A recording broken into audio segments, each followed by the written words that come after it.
บายดีขอต้อนรับเข้าสู่การรายงานข่าวพยากรณ์อากาศที่ห้องข่าวกรมอุตุนิยมและโทรศาสตร์กรมอุตุนิยมและโทรศาสตร์ได้ออกแจ้งเตือนฝนตกหนักดินเจือนน้ำท่วมสูงในระยะวันที่11หาวันที่13มิถุนายน2025เนื่องจากห้องความกดดันอากาศต่ำหรือว่าห้องฝนได้พาดผ่านอยู่เขตภาคเหนือด้านตะวันตกลงหาภาคกลางและภาคใต้ของประเทศลาวปองเข้าสู่ลมพายุหมุนเขตฮ้อนบูทิปหัวที่1ประจำปี2025ปัจจุบันยังเคลื่อนที่อยู่เขตทะเลจีนใต้ตอนกลางและคาดว่าพายุหัวนี้จะสืบต่อเคลื่อนที่มาใกล้แคมป์ฝั่งของประเทศเวียดนามสมทบกับลมมรสุมตะวันตกเฉียงใต้ที่มีกำลังแรงพัดปกคลุมซึ่งจะเฮ็ดให้มีฝนตกฟ้าห้องฟ้าเหลื่อมในระดับคอยหาปานกลางเป็นบริเวณกว้างและจะตกหนักเพราะมีลมพัดแรงอยู่บางท้องถิ่นในระยะวันที่11หาวันที่13มิถุนายน2025นี้แขวงภาคเหนือภาคกลางและภาคใต้จะมีฝนตกฟ้าห้องฟ้าเหลื่อมในระดับคอยเป็นบริเวณกว้างและจะตกปานกลางหาตกหนักเช่นแขวงบ่อแก้วหลวงน้ำท้าเสียงขวางอุดมไซ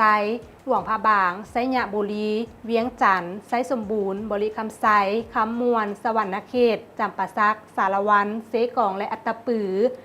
โดยเฉพาะอยู่บางท้องถิ่นแขวงไซยะบุรีจะเกิดมีดินเจือนและน้ำท่วมสูงสำหรับแขวงจำปาสักและอัตตปือจะเกิดมีดินเจือน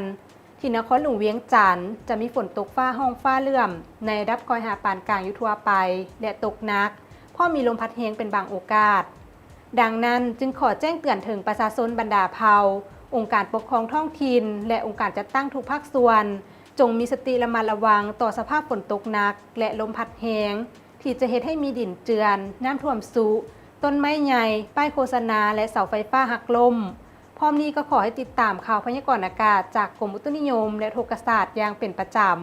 ำต่อไปเรามาติดตามสภาพอากาศโดยรวมของแต่ละภาคมื้อนี้นำกันเลยภาคเหนือด้านตะวันออกอากาศเย็นในตอนเช้าจะมีฝนตกฟ้าห้องฟ้าเหลื่อมในระดับคอยหาปานกลางและตกหนักอยู่บางท้องถิ่นเพราะมีลมพัดแรงเป็นบางโอกาสเนื้อที่การปกคลุมของฝนเท่า60%ของภาคอุณหภูมิในระหว่าง18-30องศา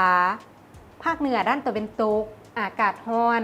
พร้อมจะมีฝนตกฟ้าห้องฟ้าเหลื่อมในระดับคอยหาปานกลางและตกหนักอยู่บางท้องถิ่นเพราะมีลมพัดแรงเป็นบางโอกาสเนื้อที่การปกคลุมของฝนเท่า70%ของภาคอุณหภูมิในระหว่าง21-33องศาที่นครหลวงเวียงจันทน์อากาศร้อน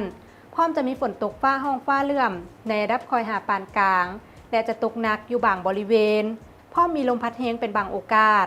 เนื้อที่การปกคลุมของฝนเท่า80%ของภาคอุณหภูมิในระหว่าง25-34องศา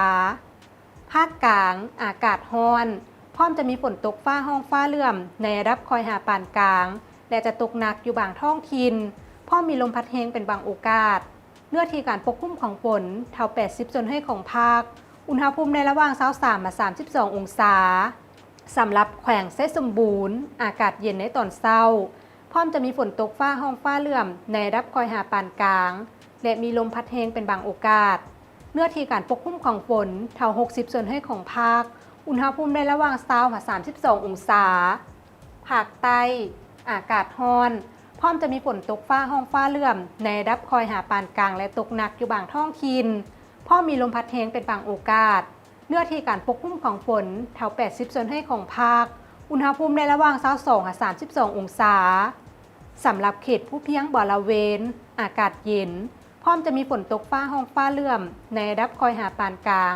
และจะตกหนักอยู่บางบริเวณเพราะมีลมพัดแรงเป็นบางโอกาสเนื้อที่การปกคลุมของฝนเท่า80%ของภาคอุณหภูมิในระหว่าง18-27องศา